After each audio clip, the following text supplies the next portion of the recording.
en el patio de atrás. Bienvenido. Apaga la luz, sube el volumen y acompáñame a escuchar lo que ocurrió. El aire en el corazón de la mina era siempre el mismo. Pesado, húmedo, con ese olor metálico a roca recién expuesta y el polvo fino que se te pegaba a la piel. Era mi turno nocturno, como tantos otros. Llevaba años manejando la perforadora, esa bestia ruidosa que mordía la piedra, y conocía cada uno de sus chirridos, cada vibración. Esa noche calibré la máquina en la veta de exploración, una zona que acabábamos de abrir. Un trabajo rutinario, miles de veces repetido. El taladro empezó a girar, a hincarse en la roca, el zumbido familiar llenándolo todo. Pero entonces un golpe, sordo, rítmico, como si viniera de muy abajo, mucho más allá de la profundidad que esperábamos. No era el eco de la mina, no era un desprendimiento, era distinto. Detuve la máquina por un instante. Fruncí el ceño, intentando atribuirlo al cansancio, a un asentamiento lejano de la roca, a cualquier cosa. El silencio, de repente, se sentía más denso, más cargado. Volví a encender la perforadora, la vibración familiar intentando ahogar el recuerdo de ese sonido anómalo. El sonido se desvaneció, pero la sensación de que no era un eco, sino un golpe deliberado, se quedó conmigo, un frío sutil que se me metió por los huesos. Horas después, la perforadora seguía avanzando, comiendo metros de roca con su estruendo constante. Y ahí volvió.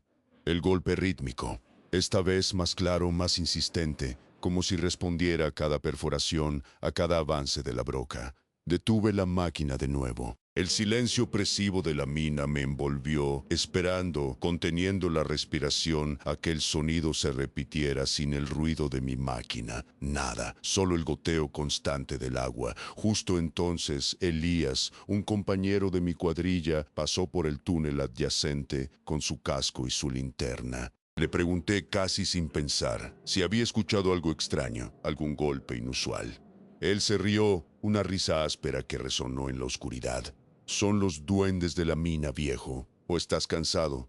El capataz no quiere historias, quiere roca. Sentí la presión. El capataz ya había pasado varias veces, exigiendo metros, producción. Decidí seguir trabajando, intentando convencerme de que era solo el ruido de la mina, que Elías tenía razón. Pero la incredulidad de Elías y la presión del capataz me hicieron dudar de mi propio oído. Aunque el golpe tenue seguía ahí, un latido bajo la tierra que solo yo parecía escuchar. La perforadora, de repente, encontró una resistencia inusual. No era la dureza compacta de la roca, era más bien una especie de rebote elástico, como si la broca hubiera atravesado algo blando y luego golpeado algo que cedía y volvía, haciendo vibrar la máquina de una forma extraña, casi orgánica. Forcejeé con los controles, sentí una tensión anormal en el brazo, como si el taladro estuviera luchando contra algo que no debería estar ahí, contra una masa que se resistía a ser penetrada. Cuando finalmente logré retirar la broca para inspeccionarla, lo que vi me revolvió el estómago. No estaba cubierta de polvo de roca, ni de la tierra húmeda habitual. Estaba impregnada de un barro espeso y negro, de una consistencia pegajosa y un olor que nunca antes había percibido en la mina. Un tufo a algo muerto, y a la vez mineral, pero no como la tierra.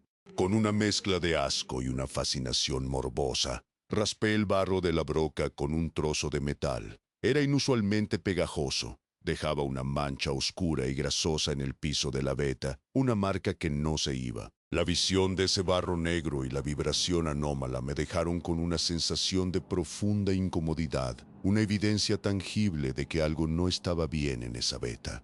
Ese barro no era de la tierra, era algo más, algo que la veta había escupido, y su color me heló la sangre. Al reanudar la perforación, la máquina se comportó de manera errática. El taladro parecía resistirse a mi dirección, tirando hacia un lado con una fuerza antinatural. No era un simple desajuste, era como si la broca tuviera una vida propia, una voluntad. Luché por mantener el control, los músculos de mis brazos tensos hasta el dolor, sintiendo que la perforadora quería empujar más profundo de lo que yo deseaba. más allá de la veta conocida, hacia esa oscuridad inexplorada de donde había salido el barro. Un chirrido metálico agudo y prolongado resonó en la veta cuando la broca se torció bruscamente, dejando una marca profunda y rasgada en la pared de roca, una cicatriz que no había sido intencionada. Sudaba frío, no solo por el esfuerzo, sino por el miedo que empezaba a calarme los huesos. Me pregunté si la máquina estaba averiada, si el mecanismo hidráulico había cedido o si había algo más, una fuerza invisible que la estaba manipulando, usándola contra mí. La impotencia era abrumadora. Mi herramienta de trabajo, mi compañera de tantos años, se sentía viva, pero no de una forma amigable. Se sentía hostil, impredecible y peligrosamente ajena a mi voluntad. Decidí inspeccionar la broca de la perforadora más de cerca, buscando desesperadamente una falla mecánica, algo tangible que justificara el comportamiento errático de la máquina. La retiré con cuidado, alumbrando con mi linterna frontal, y ahí estaban. Marcas extrañas en el metal, surcos profundos que no correspondían a la abrasión natural de la roca.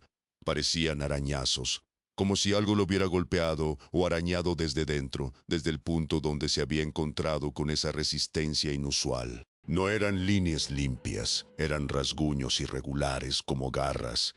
Mientras intentaba ajustar una pieza, con la broca aún en mis manos, sentí un tirón repentino en la perforadora, como si algo la estuviera jalando hacia la profundidad de la veta, con una fuerza considerable, una fuerza que me obligó a aferrarme con todas mis fuerzas para no perder el equilibrio. Mi corazón latía con una furia sorda contra mis costillas, la mente luchando por encontrar una explicación racional para lo que estaba experimentando. Un cable suelto, un fallo hidráulico, un asentamiento de la tierra. Pero cada excusa se desmoronaba ante la evidencia. La creciente convicción de que no se trataba de una falla mecánica, sino de una presencia que estaba interactuando directamente con mi equipo, se apoderó de mí. Esas marcas no eran de roca, eran cicatrices. Y el tirón era una mano invisible que quería llevarse mi máquina y quizás a mí con ella. Intenté una vez más perforar, con el estómago encogido por el miedo, pero la máquina se descontroló de forma abrupta. El brazo hidráulico giró y se balanceó con una fuerza desmedida como un látigo de metal. Por poco, el taladro pasó rozando mi cabeza, el aire silbando a mi lado, dejándome con un escalofrío que me recorrió la espalda hasta los talones. Sentí el viento del impacto, la muerte a milímetros de mi sien. Justo en ese momento, Elías, que regresaba por el túnel con su carretilla, vio la perforadora fuera de control y gritó: «Cuidado, viejo, esa chatarra te va a matar». Logré apagar la máquina, tembloroso, mi respiración agitada y ruidosa en el silencio repentino de la veta. Elías se acercó, su linterna bailando sobre la perforadora y sobre mí. «Un desajuste de mierda», dijo. «Pide que la revisen antes de que te quedes sin cabeza». La consecuencia fue clara. Había estado a punto de ser herido gravemente.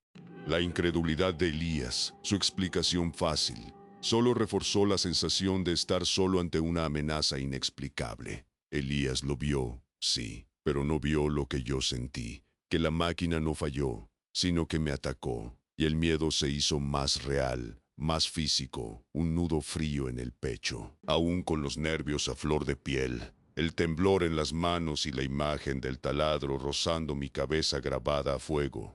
Busqué al capataz. Lo encontré en su oficina improvisada al final del túnel principal, un cubículo de metal y madera, donde el olor a café quemado se mezclaba con el de la tierra y el sudor. Le describí el comportamiento errático de la perforadora, el barro negro, los golpes rítmicos que venían de la veta, la sensación de que algo estaba mal, no solo la máquina. Él, con el ceño fruncido y una pila de informes en su escritorio, me interrumpió antes de que pudiera terminar. «Son fallas del equipo, viejo. La mina tiene sus ruidos. No hay tiempo para supersticiones ni para cuentos de viejas». Su voz era tajante, sin espacio para la réplica. Intenté insistir, explicar la naturaleza antinatural de lo que había experimentado, la agresividad de la máquina, pero el capataz me miró con impaciencia. sus ojos fríos recordándome los objetivos de producción, los metros que aún faltaban, la presión de los plazos. La frustración me invadió, una oleada amarga. La certeza de que no sería escuchado, de que estaba solo frente a una amenaza que mis superiores se negaban a reconocer, me dejó un vacío en el pecho. El capataz me miró como si estuviera loco. Me dijo que volviera al trabajo, pero yo sabía que no era la máquina y que no era mi cabeza. Era la beta y lo que había despertado en ella. De vuelta en la beta, con una mezcla de resignación y terror, me acerqué de nuevo a la perforadora. Parecía inerte en la oscuridad, una sombra silenciosa y amenazante. Intenté encenderla, con cada fibra de mi ser gritándome que huyera, pero la necesidad me ataba. Con un rugido ensordecedor, la máquina cobró vida.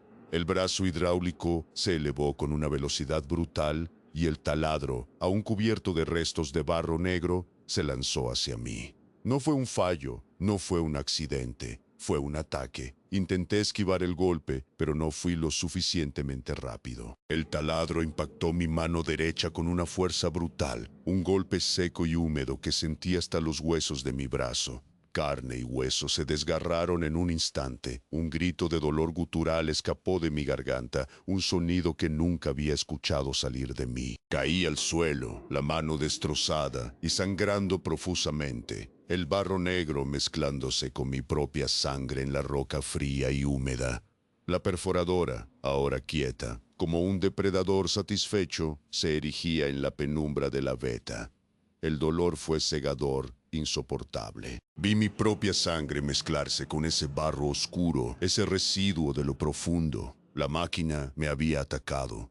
Me había castigado por bajar demasiado, por atreverme a tocar lo que no debía ser tocado. Mis gritos alertaron a Elías y a otros compañeros. Llegaron corriendo, sus linternas danzando en la oscuridad, encontrándome en el suelo, desangrándome la mano derecha horriblemente mutilada, un amasijo de carne y hueso. Fui evacuado de emergencia, el dolor pulsando en cada fibra de mi cuerpo. Mientras me llevaban, vi al capataz y a un equipo de seguridad inspeccionar la veta. Encontraron el barro negro esparcido alrededor de la perforadora, no solo en la broca, sino en el suelo, en las paredes, y marcas inexplicables en la roca, como si algo hubiera forcejeado con la máquina. Aunque se atribuyó oficialmente a una falla catastrófica de la máquina, una avería mecánica sin precedentes, el capataz, visiblemente pálido y con la mandíbula tensa, ordenó el sellado inmediato y permanente de la veta. Citó inestabilidad geológica extrema, pero su voz sonaba hueca, forzada. Los mineros murmullaban entre ellos, algunos recordando las historias de la mina, esas leyendas que se cuentan en la oscuridad, otros simplemente asustados por el accidente y la decisión drástica del capataz. La veta fue sellada, sí, convertida en un lugar prohibido y temido. Y yo me convertí en un testimonio viviente de lo que se esconde en las profundidades, de lo que esa veta había escupido. Sellaron la veta, sí, pero no pudieron sellar lo que vi, lo que sentí. Y el capataz, aunque no lo dijo, sabía que no era solo una falla. Meses después, me recupero en casa.